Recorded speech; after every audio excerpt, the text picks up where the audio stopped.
The shuttle doors opened with a soft hiss, and Danny Carter took his first step onto orbital station.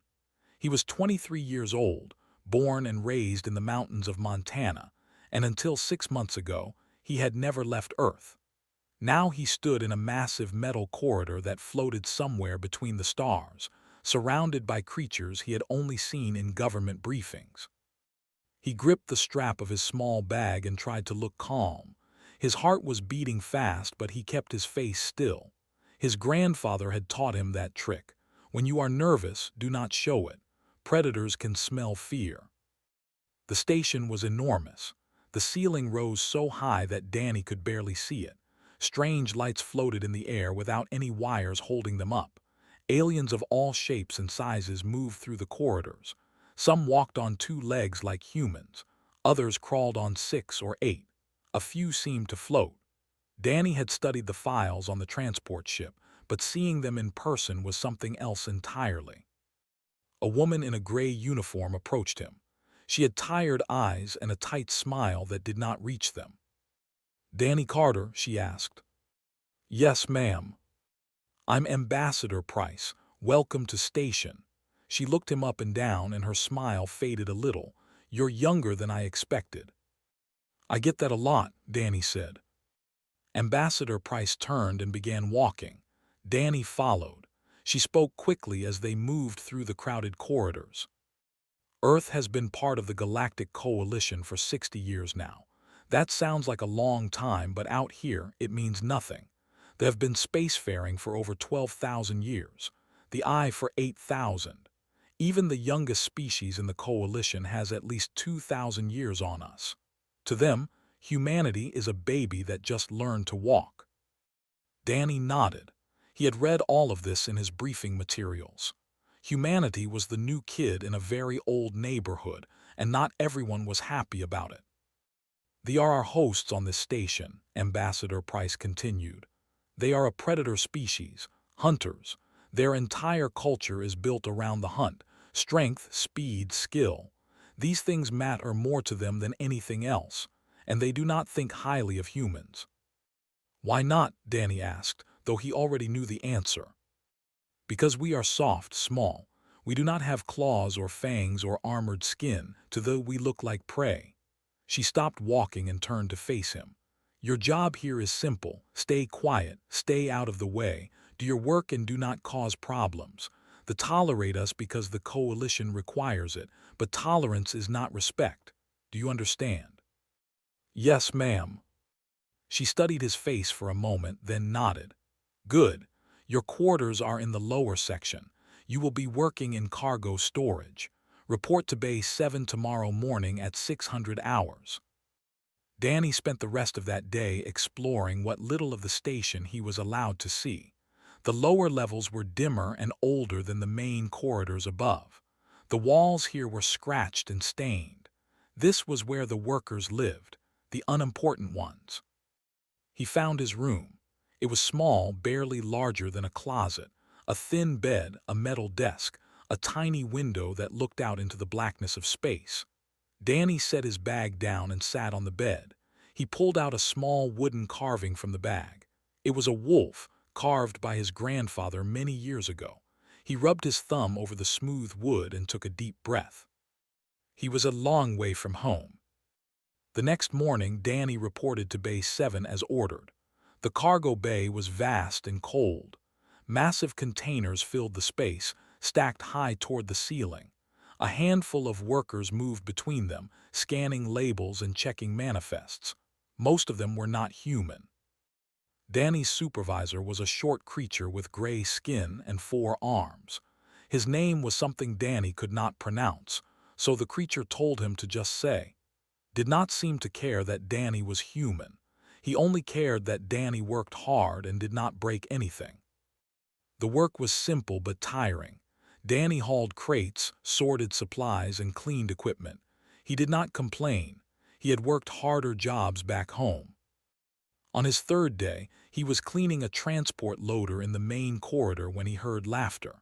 Harsh, barking laughter that made his skin prickle. He looked up and saw a group standing near a large holographic display. They were terrifying to look at. They stood at least 8 feet tall, with thick-scaled hides that ranged from dark green to deep brown. Their eyes were yellow and slitted like a snake's. Their hands ended in curved claws that looked sharp enough to cut through metal. When they spoke, their voices were deep and rough, like rocks grinding together. Danny moved closer, staying in the shadows. He wanted to see what they were looking at. The holographic display showed images of Earth, forests, mountains, rivers, and animals, the wildlife of Danny's home planet. A wolf appeared on the screen, and they laughed again. "Look at this," one of them said. "They call this a predator. I have seen insects larger than this." Another pointed at a grizzly bear. "This one is supposed to be dangerous. It is fat and slow. A child could kill it with bare hands." The others laughed and nodded. One of them made a crude gesture at the screen. "Soft flesh world," the first said. "No wonder the humans are so weak. Their strongest creatures are toys." Danny stood very still in the shadows. His hands had curled into fists without him realizing it. He thought about his grandfather, who had tracked grizzlies through the Montana wilderness. He thought about the wolf pack that lived in the valley behind their cabin, how his grandfather had taught him to read their movements, to understand their language. These aliens knew nothing. But Danny said nothing. He unclenched his fists and went back to cleaning the loader. He remembered what Ambassador Price had told him: "Stay quiet, stay out of the way." He could do that for now. But as he worked, he could not stop thinking about the way those had laughed, the way they had looked at his world and seen nothing but weakness. They were wrong. Danny knew they were wrong. And someday, he thought, they would learn just how wrong they were. 2 weeks passed on station. Danny worked in the cargo bays, kept his head down, and learned the rhythms of life among the stars. He watched and listened. He studied the aliens around him the same way he had once studied the animals in the Montana wilderness. Everyone had patterns. Everyone had habits. You just had to pay attention. The station began to change during his 3rd week. More ships arrived each day. The corridors grew crowded with aliens Danny had never seen before. There was an energy in the air, an excitement that made even the tired workers in the lower levels stand a little. Danny asked what was happening. The said, his 4 arms moving quickly as he sorted through a pile of equipment. "The Great Hunt. It happens once every cycle. Warriors come from across the galaxy to compete." "What kind of competition?" His gray face twisted into something that might have been a smile. "Survival, tracking, capture. They go down to the jungle moon below the station and hunt the most dangerous creatures they can find. The best hunters win glory and honor. The worst ones die." Danny looked out the cargo bay window. He could see the moon was talking about. It hung in the blackness of space, covered in thick green clouds. Even from here, it looked wild and dangerous. "Can anyone compete?" Danny asked. Laughed. It was a strange sound, like metal scraping against metal. "Anyone with enough courage and enough stupidity. But there is a tradition. They do not like outsiders joining their sacred hunt, and they especially do not like humans." That evening, Danny went to the station's common area to eat his dinner. The mess hall was packed with aliens of all kinds. Danny found a small table in the corner and sat alone with his tray of food. The meal was something gray and soft that did not taste like much of anything. He missed his mother's cooking. He missed real food. He was halfway through his meal when a shadow fell over his table. Danny looked up and saw a standing over him.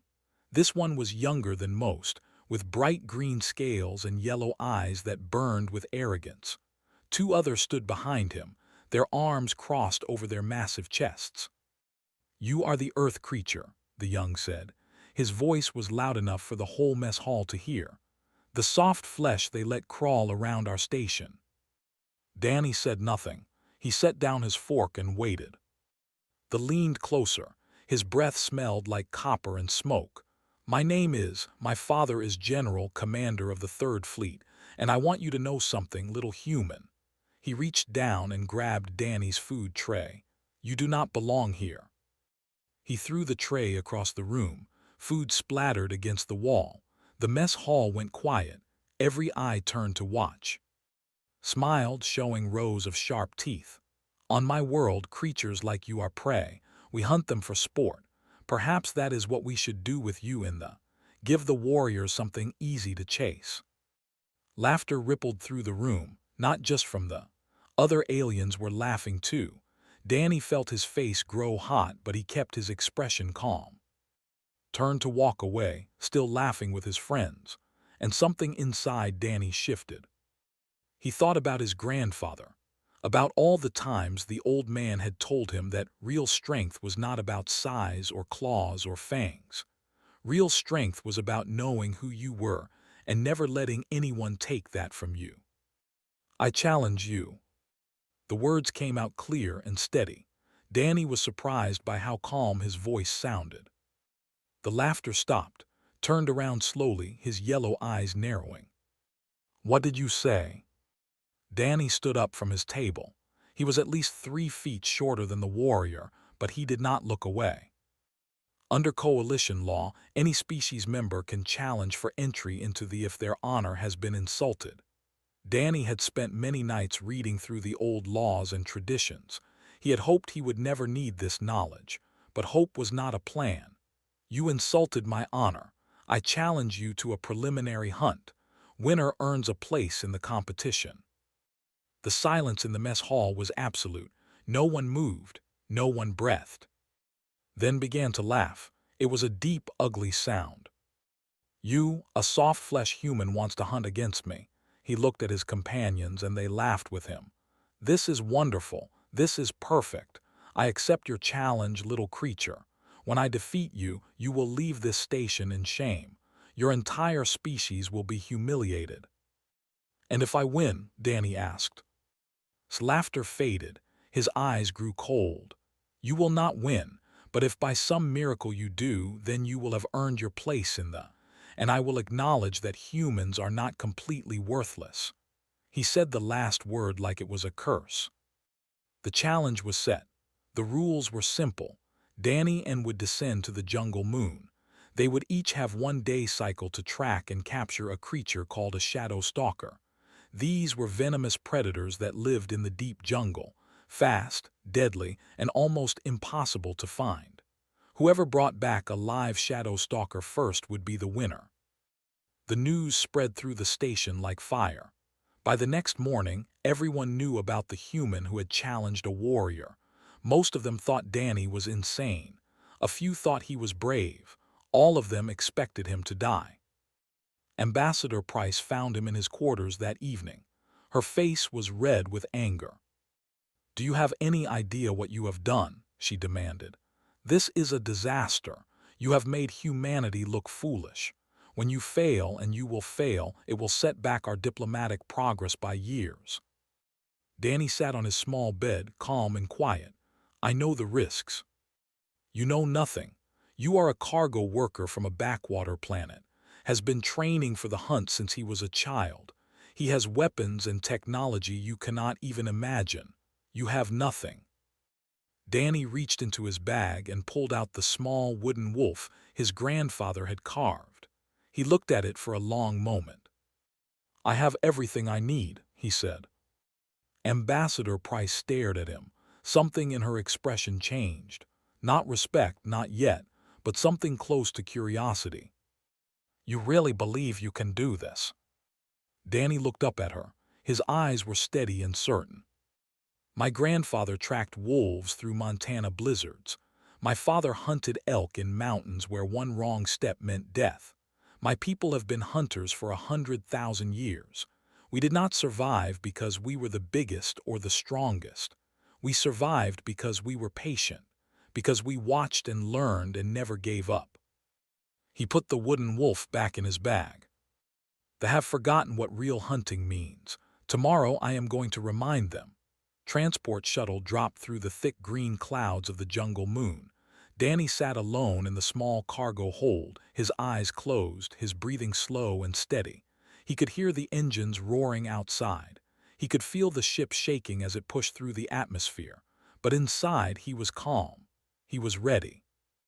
The shuttle landed in a small clearing surrounded by massive trees. These trees were unlike anything on Earth. Their trunks were dark purple, and their leaves glowed with a faint blue light. Strange sounds filled the air, clicks and whistles and deep rumbling calls that came from creatures Danny could not see. The shuttle door opened, and Danny stepped out into the jungle. The air was thick and warm, heavy with moisture and strange smells. The ground beneath his feet was soft and covered with fallen leaves. He took a deep breath and let the jungle wash over his senses. He was not afraid. This was what he had been born to do. Danny carried almost nothing with him: a small knife, a coil of thin rope, a water container, a pouch of dried food. That was all. The judges had offered him weapons and technology, the same equipment that all hunters used in the. Danny had refused everything. Half a mile away, another shuttle landed. Danny could hear the engines through the trees. Had arrived, and unlike Danny, the warrior had accepted every piece of equipment the judges offered. Thermal scanners to see heat signatures through walls of vegetation. Sonic nets that could trap prey from 50 feet away. Paralytic darts that could bring down creatures 10 times his size. Tracking drones that could fly above the canopy and search for movement. The observers on the station had placed their bets. The odds were 1,000 to 1 against Danny. No one believed he could win. Many thought he would not survive the first hour. Danny did not care about odds. He cared about the hunt. He stood at the edge of the clearing and looked into the jungle. Somewhere in that tangle of purple trees and glowing plants, there was a shadow stalker waiting for him. A creature so dangerous that even experienced hunters feared it.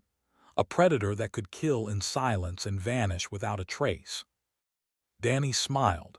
He had hunted dangerous things before. He stepped into the jungle and disappeared. The first thing Danny did was stop. He found a large tree root and sat down on it. He closed his eyes and listened. This was something his grandfather had taught him long ago. When you enter new territory, do not rush. Do not move, just listen. Let the land speak to you. He sat there for almost an hour. The sounds of the jungle slowly became familiar. He learned to tell the difference between the click of insects and the rustle of small creatures in the undergrowth. He heard the distant calls of larger animals. He noticed the patterns, the rhythms, the quiet language of the wild. When he finally opened his eyes, the jungle did not feel so strange anymore. Danny began to move. He walked slowly, carefully, placing each foot with purpose. He watched the ground. The soil here was soft and dark. It held tracks well. He found the prints of small creatures almost immediately, then medium-sized ones, then something larger. He knelt down and studied a print pressed into the mud. It was shaped like a star with 6 points. Deep impressions suggested sharp claws. The spacing between prints told him the creature was moving slowly, confidently, not running, hunting. Shadow Stalker. Danny followed the tracks. They led deeper into the jungle, away from the light, into places where the trees grew so thick that even the glowing leaves could not brighten the darkness. Meanwhile was struggling. The warrior had charged into the jungle with confidence, his equipment humming and blinking around him. But the thick vegetation interfered with his thermal scanner. The dense canopy blocked his tracking drones. Every time he thought he had found a trail, it led to nothing. Grew frustrated. He began to move faster, crashing through the undergrowth with loud steps. He cursed in his native language. He swung his clawed hands at vines that blocked his path. On the station above, the observers watched through drone feeds. They saw stomping through the jungle like an angry beast. They saw Danny moving like a ghost, silent and patient, following tracks that the cameras could barely detect. Some of the observers began to murmur. This was not what they had expected. Danny found the Shadow Stalker's den late in the afternoon. It was hidden beneath a fallen tree, the entrance covered with leaves and debris. He could smell the creature inside. A sharp, metallic scent that reminded him of blood. He did not approach the den. That would be foolish. The shadow stalker was a predator. If Danny tried to fight it directly, he would lose. He needed to be smarter than that. He studied the area around the den. He found game trails leading to a nearby stream.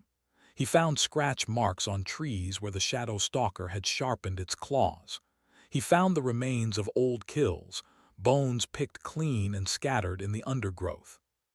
Danny built his trap near the stream. He used vines to create a simple snare, the same kind his grandfather had shown him when he was a boy. He dug a shallow pit and covered it with leaves. Then he needed bait. He had caught a small creature earlier in the day. It looked like a rabbit but with 6 legs and blue fur. He killed it quickly and painlessly. Then he opened its body and removed the scent glands. He rubbed the scent on the leaves around his trap. Then Danny found a hiding spot, a thick bush about 30 feet from the trap. He crawled inside and made himself comfortable. And then he waited. The sun began to set. The jungle grew darker. Strange lights appeared in the trees, glowing insects that floated like tiny stars. The sounds changed. The daytime creatures went quiet. The nighttime creatures began to wake. Danny did not move. He barely breathed. He had learned patience in the Montana wilderness, waiting for hours in freezing cold for a deer to pass by his hiding spot. This was no different. Hours passed. The moon rose above the canopy, casting silver light through the gaps in the trees. And then Danny heard it. A soft sound, almost nothing, just the faintest rustle of leaves. He looked toward his trap and saw a shape moving through the shadows. It was long and low to the ground, with 6 legs and a body covered in dark scales that seemed to absorb the light around it. 2 eyes glowed in the darkness, pale and cold. The shadow stalker had come. Danny watched as the creature approached the trap. It was cautious, sniffing the air, testing each step. It could smell the bait. It was hungry, but it was also smart. It sensed that something was wrong. Danny held his breath. His heart was pounding, but his body stayed perfectly still. The shadow stalker took another step, then another. Its front leg touched the edge of the snare. Danny moved. He burst from his hiding spot and pulled the rope. The snare tightened around the creature's leg. The shadow stalker screamed and thrashed, but Danny was already moving. He threw a net of vines over the creature's body. He pulled the ropes tight. He used his weight to pin the creature down. The shadow stalker fought. It was strong and fast and desperate. Its claws slashed at the vines. Its teeth snapped inches from Danny's face. He could feel its hot breath on his skin. But Danny held on. He wrapped more rope around its legs. He secured its head. He worked quickly but carefully, never giving the creature a chance to break free. And then finally, it was over. The shadow stalker lay bound and captured, alive but unable to move. Danny sat back on his heels, breathing hard, his hands shaking from the effort. He looked up at the night sky, at the stars that shone through the gaps in the canopy. He had done it. Now it was time to go home. The transport shuttle rose through the green clouds and broke into the darkness of space. Danny sat in the cargo hold with the shadow stalker secured in a cage he had built from branches and vines. The creature watched him with pale eyes, no longer fighting, just waiting. Danny respected that. Even in defeat, the predator had dignity. The shuttle docked with station, and Danny carried his prize through the airlock.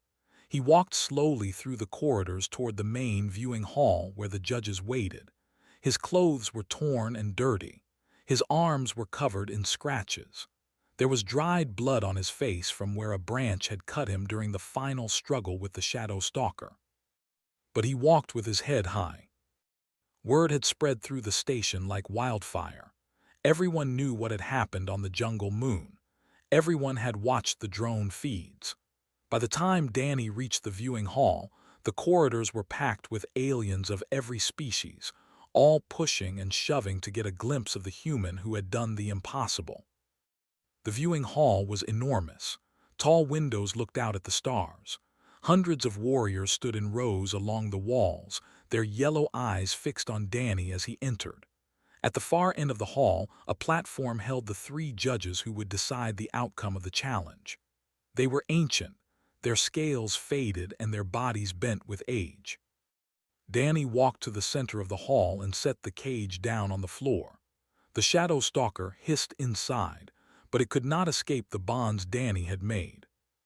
"I have brought my capture," Danny said. His voice echoed in the silent hall. "A shadow stalker, alive and unharmed." The judges looked at the creature. They looked at Danny. One of them leaned forward. "Where is your opponent?" As if in answer, the doors at the far end of the hall opened. Entered, and he was not alone. 4 medics supported him as he walked. His scales were scratched and dull. His left arm hung at an odd angle. His equipment was broken and sparking.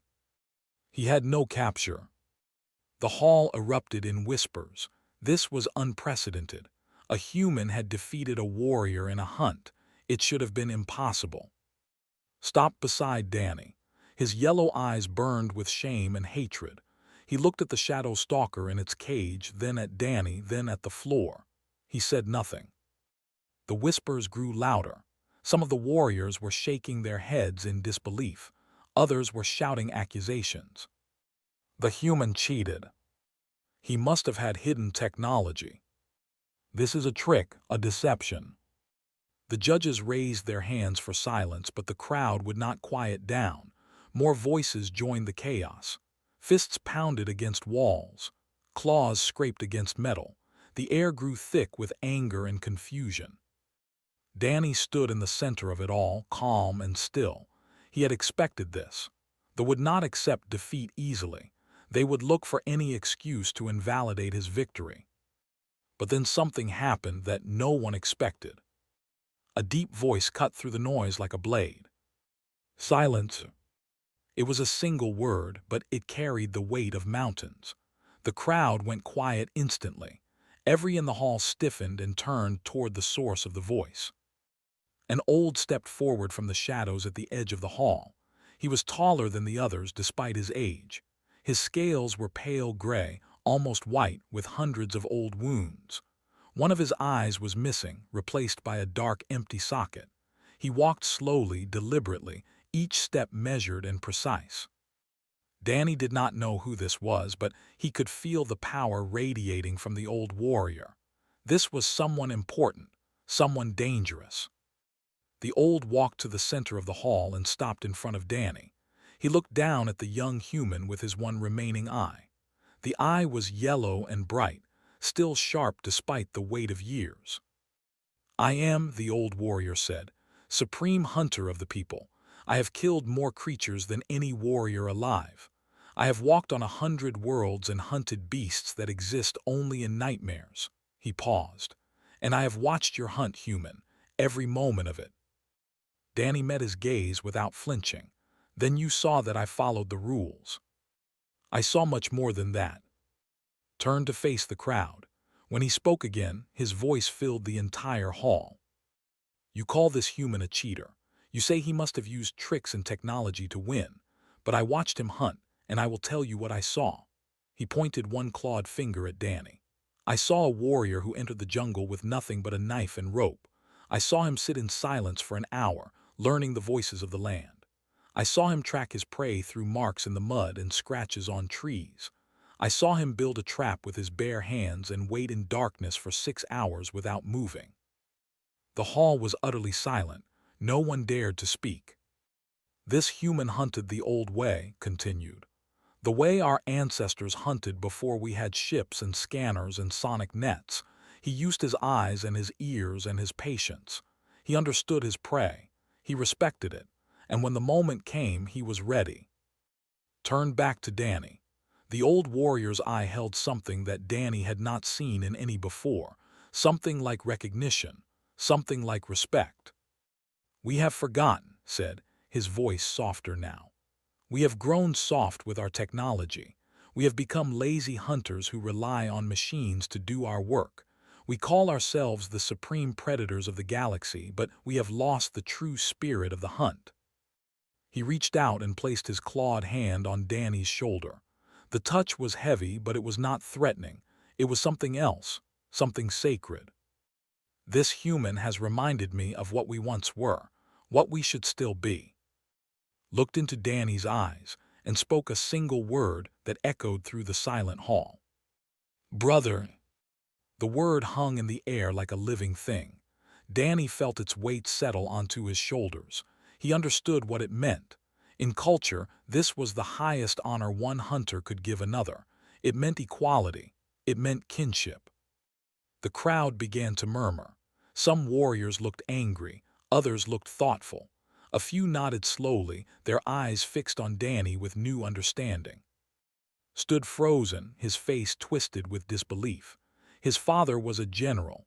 His family was powerful. And now the supreme hunter himself had called a human his brother.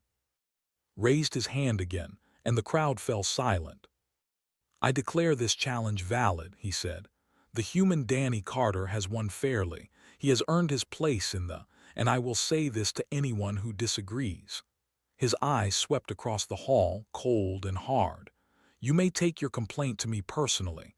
I welcome the challenge. No one spoke, no one moved. Looked back at Danny and nodded once. You have shown us something today, young human. Your species is not the weak prey we believed you to be. You come from a death world. You have been hunting since before my ancestors left their caves. Do not let anyone tell you that you do not belong among the stars. Danny took a deep breath. Thank you, he said. That means more than you know. Do not thank me, replied. Thank your ancestors. They made you what you are. I am simply wise enough to recognize it. The old hunter turned and walked away. The crowd parted before him like water before a stone. He disappeared into the shadows as quietly as he had come. Danny stood alone in the center of the hall, surrounded by hundreds of warriors who no longer looked at him with contempt. Some still seemed uncertain. Some were clearly unhappy, but none of them called him soft flesh anymore. He had proven himself, and nothing would ever be the same again. The lasted 7 days. Danny competed against 40 of the finest hunters in the galaxy, warriors who had trained their entire lives for this moment, creatures with claws and fangs and senses that humans could not imagine. He was the smallest competitor by far, and many still expected him to fail. He did not fail. On the first day, he tracked a creature called a stone crawler through a network of underground caves. He used the echoes of his own footsteps to map the tunnels, a technique he had learned from exploring abandoned mine shafts in Montana. He captured the creature before noon. On the third day, he hunted a flying predator through the upper canopy of the jungle. He built a simple bow from a flexible branch and used it to bring the creature down without killing it. 3 warriors had tried to catch the same creature with their technology and failed. On the 5th day, he faced a massive beast that the other hunters had avoided. It was called a death maw, and it stood 12 feet tall with 6 legs and a mouth full of teeth as long as Danny's forearm. Most warriors would have used explosives or heavy weapons. Danny studied its movements for 4 hours, then approached it during its sleep cycle and secured its legs before it could wake. The observers on the station watched in amazement. This human was doing things that should have been impossible. He had no technology, no special weapons, no advantages except his mind and his patience. And somehow, he kept winning. Danny did not finish first in the. That honor went to a warrior named, a veteran hunter who had competed in 6 previous competitions. But Danny finished in the top 10. He earned more captures than many warriors who had spent decades preparing for this moment. When the final results were announced, the viewing hall erupted in noise. Some cheered, some argued, but everyone agreed on one thing: the human had proven himself. Ambassador Price found Danny after the ceremony. Her eyes were red, and Danny realized with surprise that she had been crying. "I owe you an apology," she said. "I did not believe in you. I thought you were going to embarrass us. Instead, you have done something incredible." Danny shook his head. I just did what I know how to do, nothing incredible about that. You do not understand. Ambassador Price held up her communication device. I have received 17 messages from the High Council in the past hour.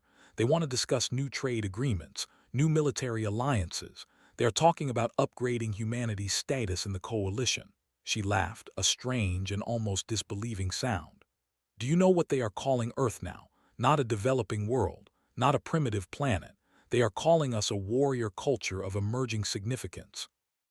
Danny did not know what to say. He had not done this for politics or diplomacy. He had done it because someone had told him he did not belong, and he had wanted to prove them wrong. But he understood what it meant. This was bigger than him. This was about all of humanity. That evening, as the station celebrated the end of the, Danny found himself alone on an observation deck. He stood at the window and looked out at the stars. So many stars, so much space, and somewhere out there, hidden among those distant lights, was Earth, his home. Footsteps approached from behind. Danny did not turn around. He knew who it was. "You fought well," said. Danny finally turned. The young warrior stood a few feet away. His scales had healed, but there was something different about him. The arrogance was still there, but it was quieter now, more careful. "I did not fight," Danny said. "I hunted. There is a difference." Was silent for a long moment. Then he nodded slowly. "Perhaps there is." He did not apologize. Danny had not expected him to. Pride would never allow such a thing. But the nod was something. It was acknowledgement. It was the beginning of respect. Turned and walked away without another word. Danny watched him go, then turned back to the stars. The next morning, Danny prepared to leave the station. His transport shuttle was scheduled to depart at midday. He packed his small bag, the same bag he had carried when he arrived 6 weeks ago. It did not hold much. His knife, his rope, his water container, the small wooden wolf his grandfather had carved. A message arrived on his communication device. It was from Supreme Hunter, requesting Danny's presence in his private quarters.